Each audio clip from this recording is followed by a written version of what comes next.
Hello guys, back to my channel Nilkrishna সুজস নতুন একটি ব্লগে তোমাদের অনেক ওয়েলকাম। তো সকাল সকাল মেয়েকে নিয়ে হসপিটালে কেন দৌড়ালাম, কি এমন হলো, সবটা আজকে তোমাদের সঙ্গে শেয়ার করব। তো অনেকদিন ধরে মেয়েটার খুব শরীর খারাপ, তোমরা জানো অনেকেই। তো অনেকেই আবার জানো না, তো যারা জানো না তাদেরকে বলি, হ্যাঁ অনেক দিন ধরে মেয়েটার খুব শরীর খারাপ।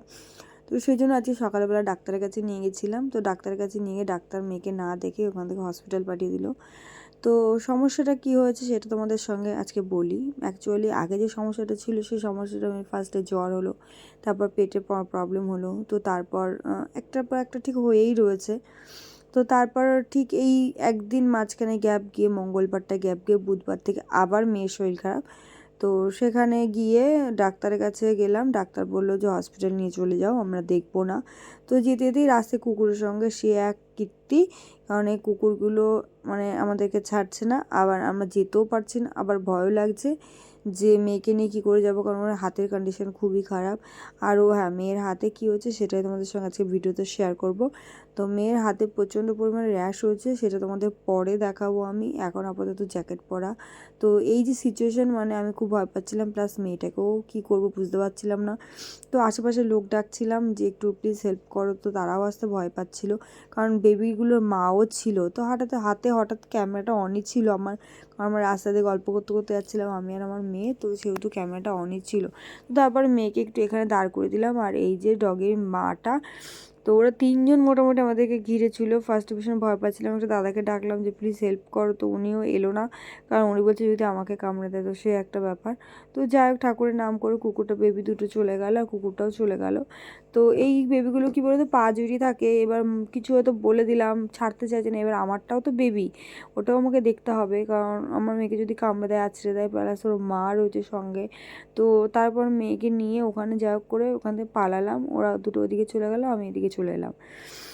তো সিচুয়েশন হচ্ছে মেয়ের হাতে, এই যে দেখতে পাচ্ছ হাতটা কেমন করে ধরে রয়েছে, মনে হচ্ছে হাতটা ব্যান্ডেজ করে রাখলে ভালো হয়।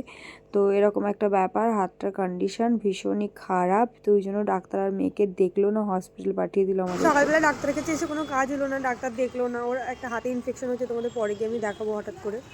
তো সকালে এই ডাক্তারটা দেখলো না মনাকে বললো, অন্য ডাক্তার রেকমেন্ড করলো, তো আবার ওখানে যেতে হবে। দেখি কি করি এবার।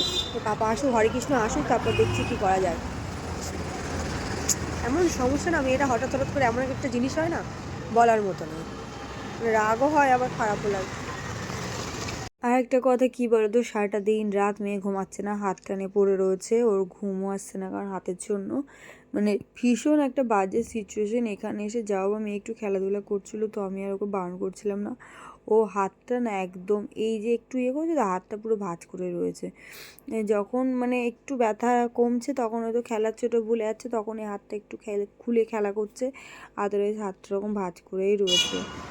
তো আমরা এখন দাঁড়িয়ে রয়েছি হরেকৃষ্ণের জন্য, পাপা এখান থেকে ও আসুক। আসবে, তারপর আমরা হসপিটালে যাব। এত কিছু সমস্যা, মানে কি আর বলবো, এত সমস্যা এত সমস্যা। এখন আবার স্কিন ডাক্তার দেখাতে বললো, দেখি এখন কি বলে। আর দেখো এখানে দাঁড়িয়ে রয়েছি, কেউ নেই রাস্তায়, সকাল 8টা বাজে, এখন মোটামুটি রাস্তা পুরো ফাঁকা।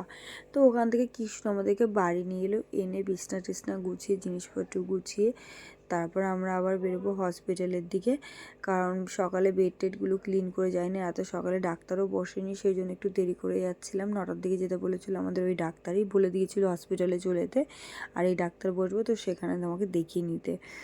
তো তারপর মেয়েকে নিয়ে যে এখন আবার বেরোচ্ছি হসপিটালের দিকে। সকালবেলা তাড়াহুড়ো করে মেয়েকে জাস্ট অল্প একটু খাইয়ে নিয়ে দৌড়ালাম, কারণ কখন আসবো কী করবো কিছুই যায় না। তো যাই হোক হসপিটালে চলে এসেছি।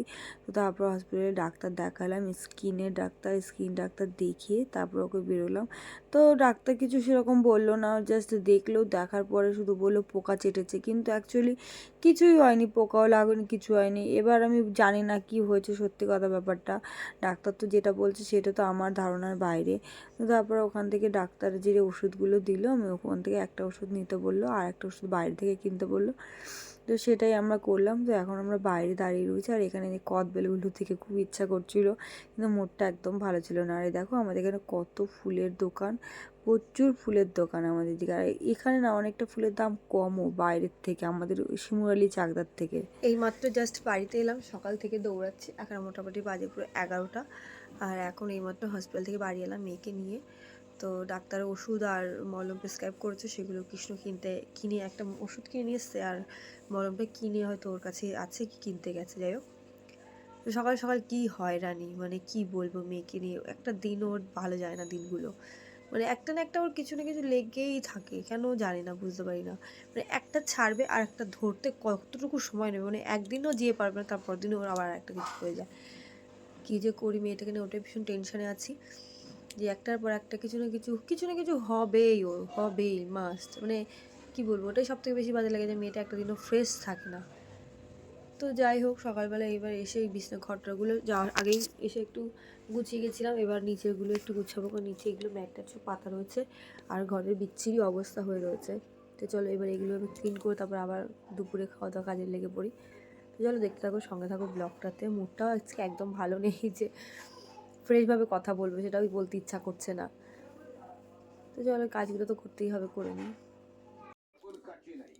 তো এখন মোটামুটি আপেল কাটতে বসেছি, আর আপেল ফার্স্টেই কেটে তোমাদের সঙ্গে দেখাই। এত বড় আপেল, দেখো কি অবস্থা আপেলটা। এখন ডেলি বাবা আপেল নিয়ে আসে, আপেলগুলো দুটো নিয়ে আসলে একটা এরকম হচ্ছে। তো যাই হোক, পুরো দেখতে এত ভালো সিল লাগানো, কিন্তু দেখো আপেলগুলো এত পুরো খারাপ। নেক্সট দেখি আর একটা আপেল বাবা নিয়ে এসে, ডেলি দুটো করেই নিয়ে আসে, কিন্তু হ্যাঁ, রোজ আপেল একটা ভালো হয় একটা খারাপ হয়। দেখো সি, এই আপেলটা ভালো আর এই আপেলটা পুরো খারাপ। কত করে নিয়েছে আপেলগুলো, কত দাম, কিন্তু তাও দেখো কত খারাপ আপেল, মানে কিছুই খাওয়া যাবে না, আপেলটা খুব ফালতু। মেয়েকে একটু ফল খাওয়াবো ভাবলাম, তা সে আপেলগুলো ডেলি নষ্ট। আপেলগুলো এত বালি না, কিন্তু মানে একদম বালি আপেল, এত আপেলগুলো খেতে খুব টেস্ট হয়, কিন্তু আপেলগুলো এত নষ্ট। আগের দিন এর থেকে বড় বড় আপেল নিয়ে এসেছিলো, ভাবলাম বাবুকে বলি যে একটু ছোটো আপেল নিয়ে আসবে, তাহলে হয়তো ভালো হবে। ও বাবা, ছোটো আপেলও তো সেম একই প্রসেস, ছোট আর বড়, যেটা খারাপ সেটা খারাপই, যেটা ভালো সেটা ভালো। আর এটা ছিল বৃহস্পতিবার সকালের ব্লগ, মানে বৃহস্পতিবার সারাদিন কী কী করলাম, মেয়েটাকে নিয়ে খুব ব্যস্ত ছিলাম, আর তোমাদের দেখাই চলো মেয়ের হাতে কী অবস্থা, তোমাদের একবার না দেখালে নয়, তো দেখাই চলো। তো মেয়ের হাতের অবস্থা এই দেখো কেমন লাল হয়ে পড়েছে, সেই জন্য সারাদিন আজকে ব্লগটা ভালো করে করতেও পারিনি। মেয়েটা খুব কাঁদছে, খুব ব্যথা করছে, হাতটা সোজা করতে পারছে না, এটা নিয়ে খুব চিন্তিত। হচ্ছে এই ওর হাতের কন্ডিশন, তো তোমরা একটু অবশ্যই প্রে করে যেত তাড়াতাড়ি ঠিক হয়ে যায়। আমার মনে যে কী অবস্থা তা কাউকে বলে বোঝাতে পারবো না, এতটাই খারাপ লাগছে আমার বলার।